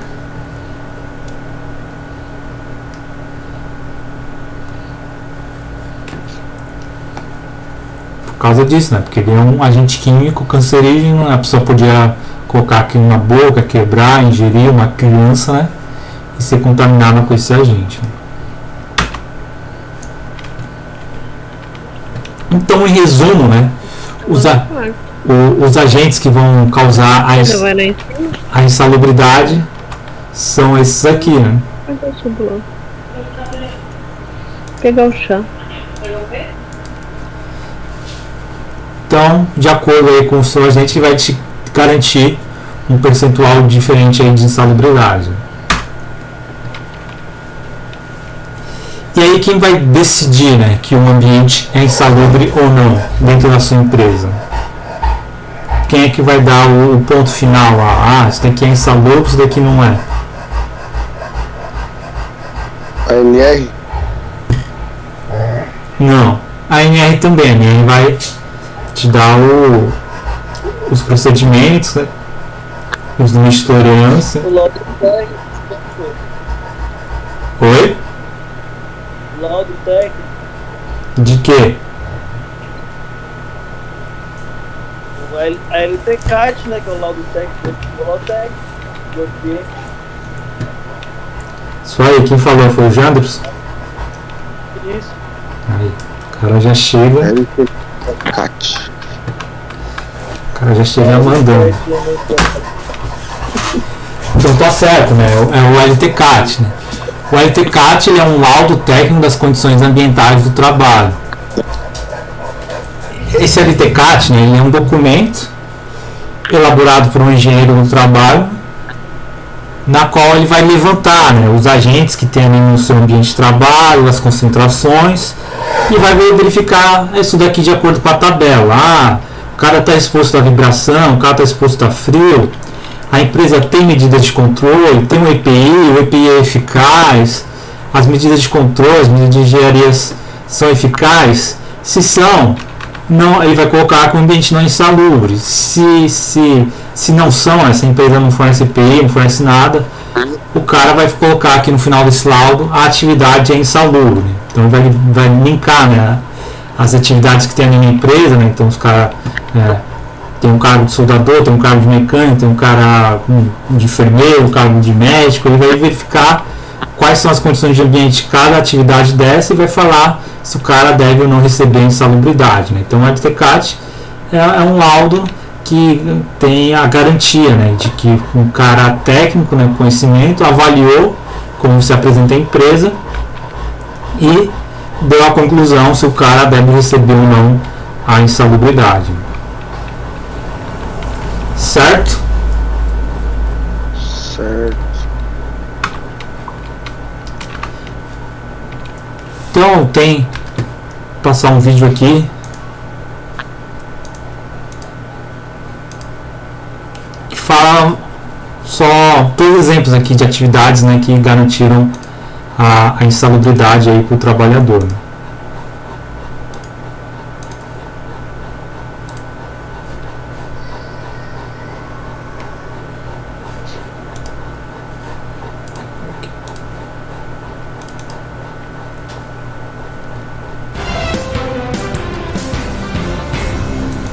Dá para ouvir? De 0 a 4 graus Celsius. Essa é a variação de temperatura registrada dentro de uma câmara frigorífica. E para trabalhar em condições de resfriamento, são necessárias algumas medidas. Por exemplo, 12 graus, você coloca só o uniforme, já funciona. Se for aumentando, aí você vai colocando a japona térmica, o meião. E se a pessoa for manipular aqueles produtos frios congelados, aí é necessário obrigatoriamente o uso da luva térmica. De acordo com a norma regulamentadora número 15 do Ministério do Trabalho e Emprego, atividades realizadas dentro de câmaras de resfriamento sem proteção adequada são consideradas insalubres. Um trabalhador da Elog Logística que conferia cargas em câmaras de resfriamento como esta, entrou na Justiça do Trabalho pedindo adicional de insalubridade. Segundo o empregado, ele entrava no local 5 vezes por semana e nem sempre usava os equipamentos de proteção individual. Pessoa que manipula muito produtos, né, congelados com a mão sem a proteção, podem acabar desenvolvendo aquelas geladuras térmicas nas extremidades. A ponta do dedo, né, pela diminuição de vascularização, pelo frio, acaba se congelando e acaba se perdendo esse ponta por necrose. Em defesa, a empresa alegou que o profissional não ficava muito tempo dentro da câmara de resfriamento. No entanto, uma perícia apontou que o trabalhador ficava exposto a condições insalubres em grau médio. O TRT do Rio Grande do Sul entendeu que o choque térmico causado pela entrada e saída da câmara fria é insalubre, independentemente da permanência no ambiente. Por isso, determinou o pagamento do adicional ao trabalhador. A empresa recorreu ao Tribunal Superior do Trabalho. Para o relator na 8ª turma, desembargador convocado João Pedro Silvestrin, a condenação regional se baseou na norma número 15 do Ministério do Trabalho e Emprego, que trata de trabalho insalubre. E para entender de forma contrária, seria necessário o reexame de fatos e provas, procedimento vedado pela súmula 126 do TST. Por isso, ficou mantida a decisão regional, que condenou a empresa ao pagamento do adicional de insalubridade em grau médio ao trabalhador.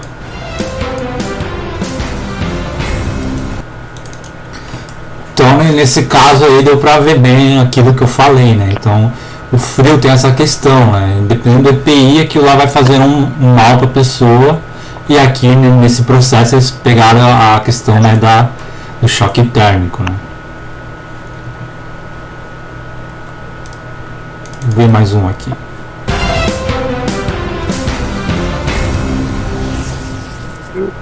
Uma trabalhadora rural de uma usina açucareira de Minas Gerais vai receber adicional de insalubridade por exposição a calor excessivo. Inchada na mão e muito trabalho a fazer. Às 6 horas da manhã, seu Isidro já está de pé e começa as tarefas no campo. E mesmo sob o sol forte, o trabalho não para. O calor é meio pesado. Nós temos de aguentar o que nós aguenta. E quando a gente não está cansado, vai para a sombra, descansa um pouco e volta para trás. Kedson também enfrenta altas temperaturas durante o horário de trabalho. Ele dá umas blusas de manga comprida pra gente, né, protetor, equipamento essencial, né, óculos, luva, que dá para proteger o sol. Meio quente aqui, ajuda bem a proteger, para não ficar doente, né. E ele está certo. Esta dermatologista afirma que o trabalhador exposto ao sol e ao calor excessivo pode desenvolver doenças de pele no futuro. As pessoas que ficam muito tempo expostas ao sol podem gerar nela danos do DNA celular. E com isso, com essa exposição prolongada, o sol vai acarretando efeitos de danos acumulativos sobre a pele. Então, além de poder gerar o fotoenvelhecimento com muito maior precocidade, pode gerar doenças de pele. E o próprio câncer de pele e outras doenças que não seriam desencadeando como doenças malignas, mas o lúpus e vitiligo, doenças que seriam perigosas com a exposição ao sol. De acordo com a orientação jurisprudencial 173 do TST, todo trabalhador que exerce atividade exposto ao calor acima dos limites de tolerância, inclusive em ambiente externo e nas condições previstas na norma regulamentadora 15 do Ministério do Trabalho e Emprego, tem direito ao adicional de insalubridade. A exposição ao trabalho em condições térmicas inadequadas, definida nos limites do anexo 3 da NR número 15, tá? Ele gera direito ao adicional de insalubridade.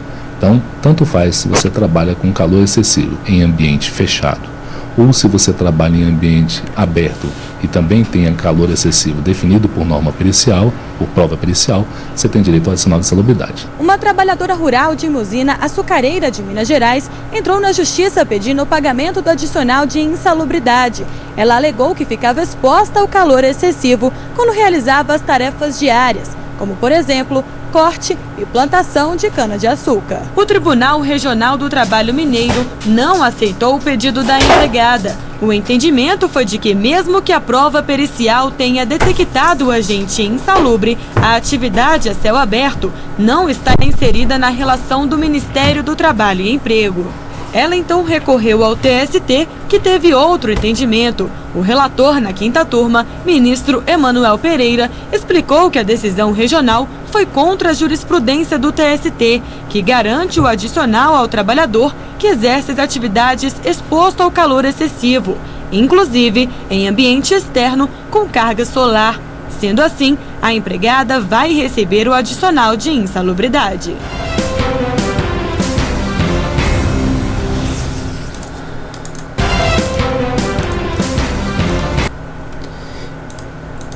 Então aqui, né, nesse caso, dá para ver que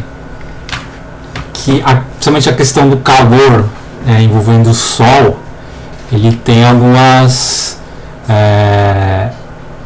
embates aí jurídicos, né? Então às vezes tem juiz que dá insalubridade pela exposição ao sol, tem alguns que dá não pela questão do calor, mas pela questão da radiação, né, no ionizante. Então, às vezes o cara pede isso na justiça e vai do juiz, né, no entendimento do juiz, né. Então, a gente já comentou sobre isso, né, a NR está lá, bem explícita as condições, mas o juiz, né, ele que manda pro final, e aí às vezes a cabeça dele às vezes vê pro lado do trabalhador, às vezes vê pro lado da empresa, às vezes vê que a NR tá desatualizada, falta alguma informação e dá a causa, né? mas o importante é a gente, como prevencionista, é tentar praticar, né, as principais ações, né, que vão prevenir a exposição a esses riscos, né? Então a atuação do técnico de segurança não pode pensar, né, se o cara deve ou não receber insalubridade, deve pensar sempre em tirar todos os riscos ali que o cara está exposto no seu ambiente de trabalho, independente de ser insalubre ou não, né, em relação à NR15, né? Certo? Então, aqui só um exemplo, né? Então aqui tem a atividade do soldador. Aqui o soldador está exposto a muitos agentes envolvendo a soldagem, né, como ruído, calor, gases, vapores químicos, né, metais como cádmio, manganês, zinco, cromo, né, derivados ali do processo da solda, além da radiação não ionizante, ultravioleta e infravermelha, né? Então a NR15 considera insalubre o cádmio e o chumbo, e a radiação ultravioleta, ou seja, o profissional está apto, né, a receber um adicional de insalubridade. O único fato que pode afastar a percepção desse acréscimo é o uso de EPI, né? Então, nesse caso aqui, o trabalhador deve ou não receber insalubridade?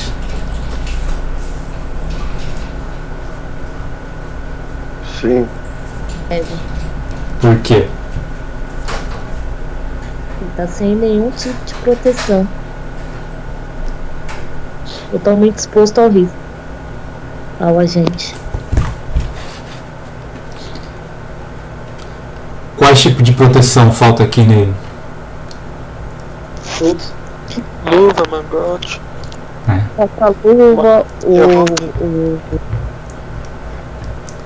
Então ele tá. O único EPI que ele tá aqui é esse escudo, que eu acredito que ele não fica usando o dia inteiro, que ele não tá vendo nada do que ele tá fazendo, ele tá com o escudo longe, né? E aí ele tá sem a proteção respiratória, né? Então os fumos que é gerado aqui ele vai estar respirando, ele não está com a vestimenta de couro, né? Com a proteção das mãos, braços, corpo inteiro, né? Então o EPI aqui não está sendo eficaz, o EPI não está eliminando o risco, né? Ou protegendo ele do risco, então a gente considera aqui a atividade como insalubre aqui, com adicional de 40% do grau máximo.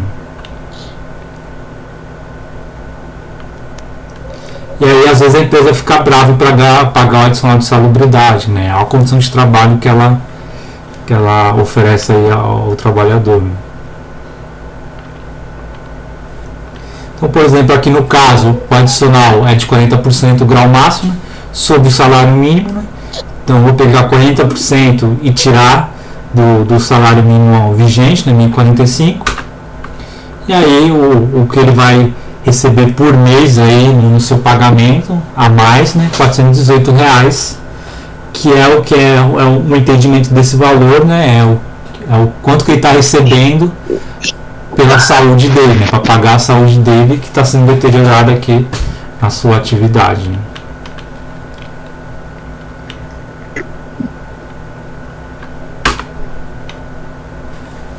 E aí, se eu quisesse eliminar essa insalubridade, no artigo 191 da CLT, diz que a eliminação ou neutralização da insalubridade vai acontecer quando a gente adotar medidas que conservem o ambiente de trabalho dentro dos limites de tolerância, ou com a utilização de EPI, né, que diminua a intensidade do agente agressivo a limite de tolerância.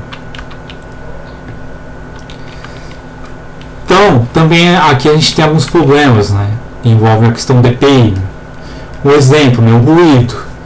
Dependendo da frequência, né, do ruído, ele vai passar através dos seus ossos, não só do seu canal auditivo. Né. Então, quem nunca foi aí num show, numa casa noturna, né, e ficou do lado da caixa de som, o que acontece com o seu corpo? Né? Começa a ter vibração também. Né, ele começa a vibrar todo, né? E você sente aquelas ondas sonoras ali interagindo com o seu corpo, né? E Na questão do ruído, o que é fornecido é apenas o protetor auricular, né? Então, às vezes, na questão da higiene, não verifica aí essas outras, né, ações da física aí em relação ao agente. Então não adianta entrar no meu carro não, que eu não vou dar IPI nenhum, viu?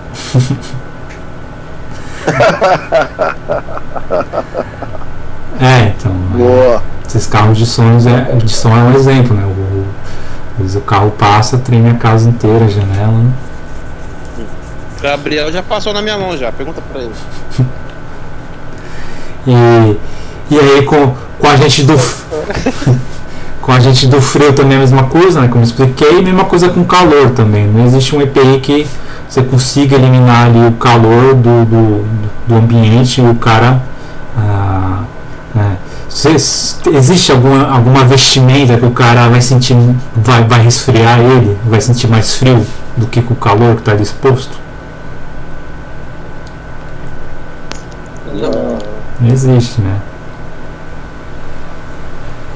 Só se o cara não usar nada, né? Não usar nenhum tipo de vestimenta, aí talvez fique mais fresco, né? Mas fora isso, não existe ainda, né? Acredito que no futuro possa existir alguns tecidos aí com tecnologia que resfrie, né, o corpo, mas na questão das vestimentas ainda não existe, né? Então o calor você não consegue neutralizar com o EPI, você consegue neutralizar de outras formas, né? Então climatizando o ambiente, colocando ventilação, colocando pausas entre a exposição, né? Diminuindo o tempo de exposição ao calor, né? E por aí em diante. E aí novamente, aí só para encerrar a aula, que é o objetivo dessa aula, é você preencher esse quadro, né? Então o quadro da insalubridade, você vai levantar aí a incidência de salubridade de acordo aí com os setores, de acordo aí com o agente, você verificou a intensidade e o número de trabalhadores expostos, né? Então a tabela é bem simples. Essa daqui não tem nenhuma conta, né? Então é só você jogar as informações que você tem, né? Então no setor aqui você vai colocar o local onde existe a insalubridade, né? Então, por exemplo, na oficina, na câmara frigorífica, na área de solda e por aí em diante. O agente identificado é qual o tipo de agente, né? Se é uma poeira, se é um agente químico, se é um fumo metálico, se é uma radiação. Então você vai colocar o tipo de agente aí que você verificou de acordo com a higiene ocupacional, né? A intensidade e a concentração, né? Então você vai colocar qual é a concentração, por exemplo, do agente químico em ppm, do ruído se é 80 decibéis, 85, 90 e por aí em diante. E depois você vai colocar o número de trabalhadores aqui que está exposto, né? Então aqui um exemplo, coloquei aqui o setor que acontece a insalubridade, qual é o agente que causa ela, né? Então no caso aqui é uma poeira, a intensidade da concentração em grau médio e o número de trabalhadores expostos. A gente tem 150 funcionários que devem receber insalubridade por causa dessa oficina, né? Então, professor, esse grau médio está na tabela? Tá. Eu me recordo. Está na tabela. Então, então imagine só, se você tem uma empresa, né, com 150 trabalhadores para pagar insalubridade, né, no final do mês, né, daí dá um valor bem alto aí. E às vezes é o valor que se o cara investisse em engenharia, né, e conseguiria eliminar aí o risco e não ter que pagar essa insalubridade, né. Então, o quadro é bem simples de preencher, é apenas isso. E aí, por fim, a gente chega aí ao final da nossa aula de hoje. Certo? Só isso aí é o quadro? Só vai colocar onde apresenta o agente, né? O tipo, né? Se é radiação, se é ruído, calor, umidade, o tipo de concentração e o número de trabalhadores está exposto a ele, né? Então o quadro é bem rapidinho, né? Então bem mais fácil que os outros, né? Mas também é uma obrigação do técnico de segurança fazer esse preenchimento, né? Então você precisa lembrar aí o que você preenche nesses campos. Beleza? Alguma dúvida? Algum adendo?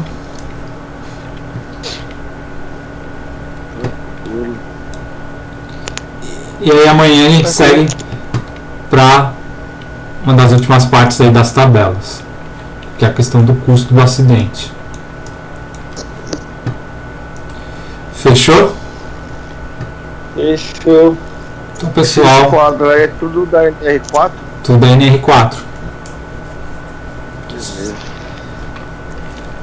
Então, pessoal, obrigado aí pela participação, pela atenção aí.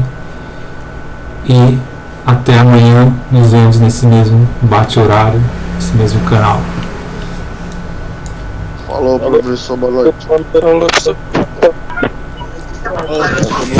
Falou, turma. Até amanhã. Professor. Boa noite a todos. Boa noite.